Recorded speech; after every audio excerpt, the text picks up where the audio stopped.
everyone, it's Jodi Refosco, your VRMA board chair. I am coming to you for one of our monthly videos. And today I have a special guest, Miss Tiffany Edwards from Weatherby Consulting. And I just wanted to introduce her a little bit, have her give a little bit of her background.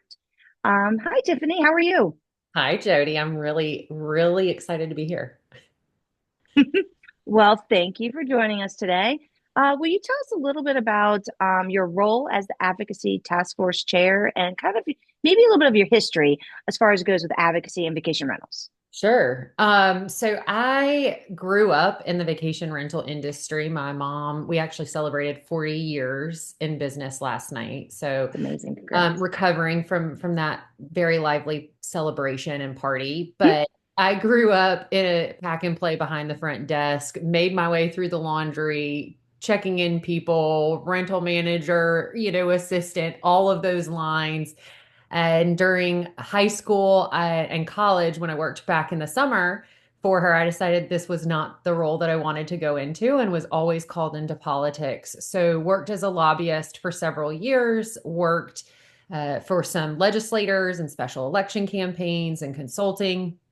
And then I met my husband, who is all consumed by vacation rentals and got immediately back into the vacation rental industry world. Luckily, because I had had so much operations background, I was able to understand a little bit more of a perspective of ordinance and the process of legislation and Mhm. language and lobbying.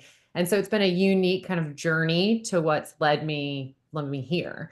I did work for VRMA under my business consulting of Coletta Consulting for several years, and then took a year off to integrate within my husband's business of Weatherby Consulting, where I now help with a lot of our property management companies throughout the country. So we decided, like when I got back on when I became chair this year, is that we need to kind of relook at our committees. And one of the thing was we had three committees kind of around government affairs, advocacy, collaborative.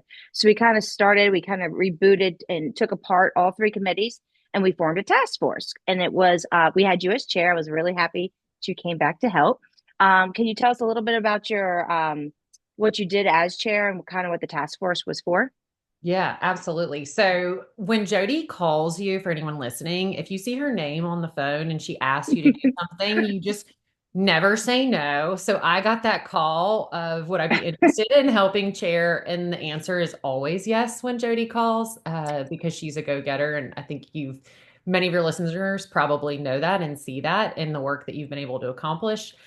But I knew that it was probably time as well to Yeah. reevaluate the governmental affairs. So when I came in and started working with the RMA in 2019, they just had a governmental affairs committee. But at that point in time, they really wanted to grow, and the board had decided as a strategic plan to really grow the fundraising aspect of it to produce Right. more projects, studies, content, value for their members. And these were more so for special projects. And so at that point in time, we were kind of building the plane as we were going. And so that's how we got three separate committees. So we had an advocacy fund committee, which just did fundraising. They didn't do anything outside of that fundraising. We had a collaborative committee of some of our top donors, our VRMA board members, and then I think a few other really big property managers. Yeah. And then we also had a governmental affairs committee, which was pretty much made up of almost all property managers, not necessarily with governmental affairs background, but governmental affairs interest, maybe some experience. So, cut to this point in time, that worked for a while, but that was prior to really the progression of where governmental affairs and regulations are today. And so the reevaluation was really needed as to what Mhm. does VRMA members and what do they need from a governmental affairs department. And so as a task force, we came in and we thought, what can we do to help with efficiency? What can we do to help provide the governmental affairs needs to our members and what their needs are during those times and address what those are? And then also, how do we make sure that we continue a sustainable fundraising source where we provide these, economic impact studies, these housing affordability studies, these projects that are very specific to the trends that are happening within this industry? And how do we become that proactive voice from the very, very high level? And so we worked together on this task force.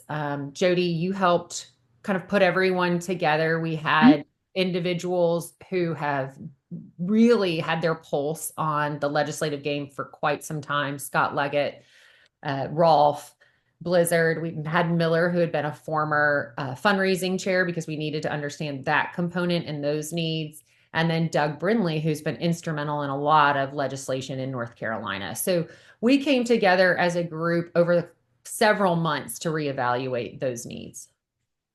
Yeah, and it was really good. And it was really good to get a fresh start, kind of look at what our members are looking for, what are their needs, what are their wants, what are their challenges. And we did a lot of surveying and we did a lot of listening.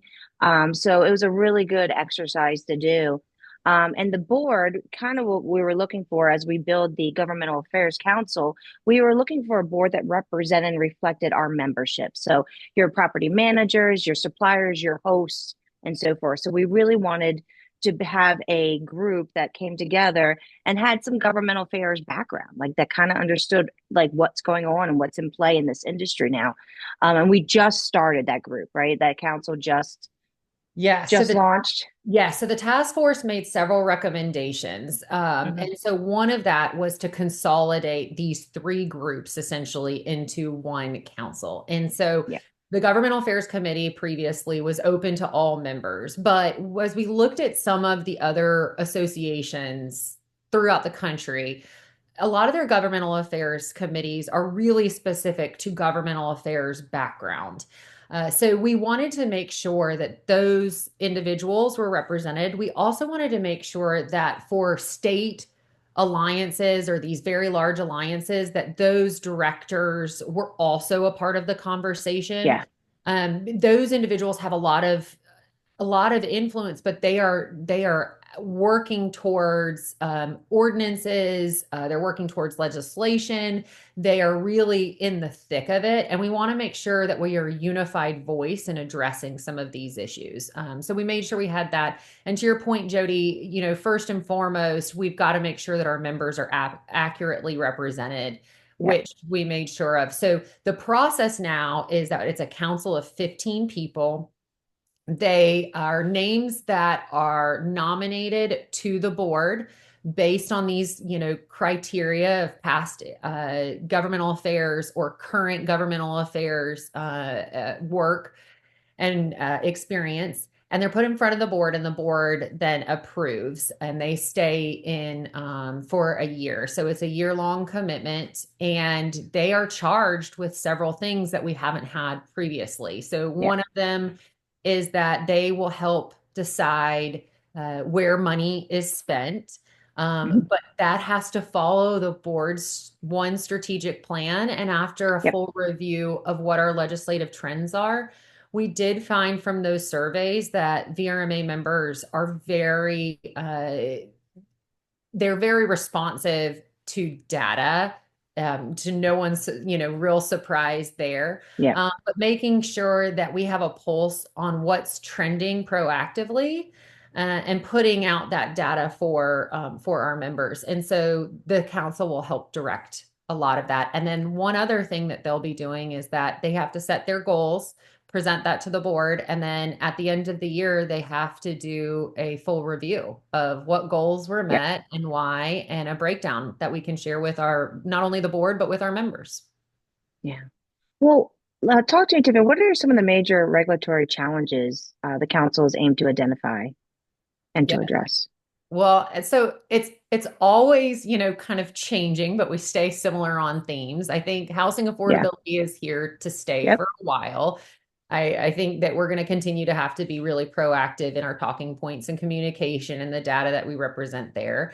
I think that we're seeing now and will be seeing for a while, based on economic conditions, that tourism tax or taxes to our industry are going to be a conversation point. The commercial aspect of our business will be challenged either by definition or by requirements for properties. So modifications that are commercial in nature as opposed to residential. So I think we're going to see some of those things come down the line.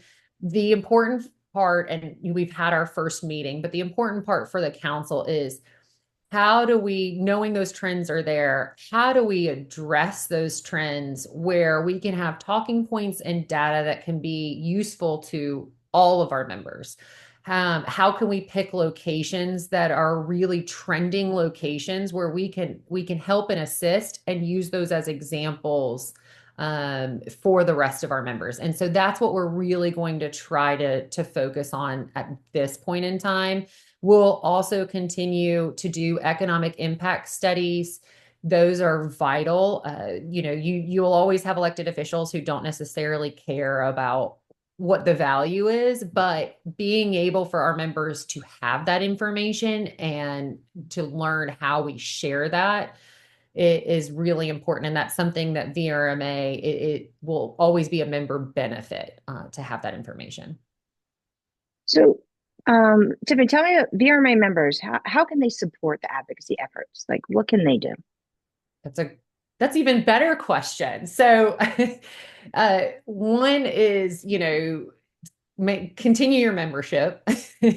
There's several ways. Continue your membership, stay engaged on the governmental affairs. So Yeah. the VRMA sends out a newsletter that has information of kind of what's going on around the country regulation wise. Always stay a peek and look at that.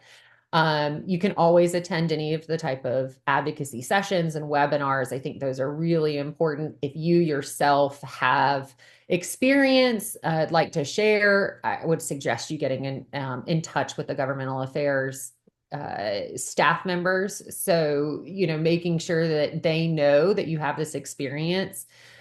We learn so much, and that's one of the greatest values, I think, of VRMA in general, is how much we are able to network and join each other in these efforts.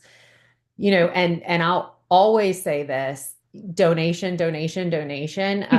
People, a lot of times, if Jodi calls, you pick up the phone, you say yes. A lot of times when people see my name on there, they know I'm asking for money. So it might be 2 to 3 calls at this point. But it's really important for you to participate in the advocacy. So this looks a little different. We're moving around in terms of our fundraising. We want to make sure we have more property manager engagement. And so that will be rolling out and how we are looking through that donation landscape. And really, it's not a donation, it's an investment. The VRMA is in the best position possible. And I talk to elected officials all over the country, but best position possible to talk about very, very high level, especially with its longevity, but high level of what the industry needs and that compromising language and solutions. And so really investing with VRMA for some of these specialty projects hand in hand creates, I think, a really valuable partnership. The dollars that we've seen have been exponential, for what you give, what we're able to put out study wise, and then help with other very large projects or small projects for locations have been very, very helpful. So we're going to be relaunching, right, the advocacy fundraising at the Executive Summit, which is coming up in a couple weeks. So if you haven't signed up, sign up and come join us. It's going to be in Miami at the Ritz. Super I love fun. Miami. Oh gosh, Yeah. I love Miami so much. I'm very excited. But also I do challenge and everyone here and to donate towards it. It is an investment. I love how you said that. It's very important. I mean, this is like the biggest obstacle we have in vacation rentals. I feel like advocacy is extremely important. And I personally have worked with VRMA advocacy and regulations, and that you guys have helped me And a lot of people I've pointed in your direction that needed help with like toolkits and wording and how to explain things to county officials and to any case studies, stuff like that. And then it's very informative. And I know the council has a lot on their hands they're going to be working with, but it's all dollars that we need to invest in and to help out. So I want everyone here as a member to realize like you can donate. We'll be relaunching it at the executive summit. There'll be a landing page and stuff that you guys can go right online to donate to. And Jodi, let me put this in there too. So the actual investment into the advocacy fund, the projects are not changing. It's just the Right. way we were doing it before of reaching out and honestly having to really have to depend on more suppliers. We would have years of, a lot of property manager engagement and then not. This is really a focus on property manager engagement and a protection of the industry. The items that this will be going towards the projects will not change, right? So we would not get involved in, litigation, but we are Yeah. looking at doing amicus briefs. We are looking at putting position papers out there. We will always do economic impact studies. We really believe in the data. There's great PR around it, but then also making sure that our members know exactly how to present that data. Yeah. It's very valuable. So those items will continue. So what we've done in the past and grant applications will still continue. We've helped with PR campaigns for local alliances and state associations. That's been really huge for us. Lobbying efforts, also money going towards that. So those things will not change. It's just the matter of how we're collecting those funds will change. And Yeah. So 100% goes to these projects. Sorry. yes, no, that's very valid point. So yeah, so let us know if you need anything. I did want to add, we do have two VRMA staff members. We have Molly and Alex that are on the VRMA side that are helping with this. So if you have questions, you always can reach out to them or any of us. Tiffany is the expert, but there's a lot of people in our council that is really helpful and are extremely knowledgeable. But anyway, Tiffany, thank you. I appreciate everything you've done. I appreciate that you answered the phone call. She said yes. Well, I don't And know it's helpful. if anyone's still listening after my long-winded answers and when they know it's an advocacy related, well done. Yeah. Well, hopefully they're all still here and we appreciate you. And we appreciate everybody that has put their time and investment into creating the council. And I look forward to seeing great things come out of it. And thank you Thanks, very Steph. much. Thank you. All right. Thanks, everybody. You guys have a great rest of the month, and hopefully we'll see you at the Executive Summit. Yep. Bye-bye.